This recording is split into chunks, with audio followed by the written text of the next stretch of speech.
Praise lord. యెషయా గ్రంథం 60వ అధ్యాయం 22వ వచనంలో ఈ విధంగా రాయబడి ఉంది. వారిలో ఒంటరి అయిన వాడు 1000 మంది అగును, ఎన్నిక లేని వాడు బలమైన జనమగును.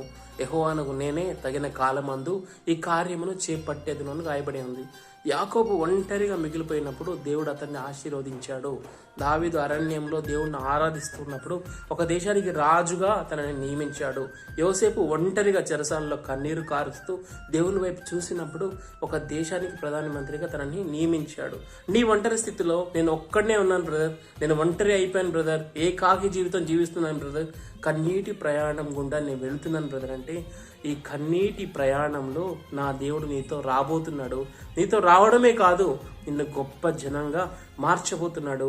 అనేకులకు ఆశీర్వాదకరమైన పాత్రగా నిన్ను నిలబెడుతున్నాడు.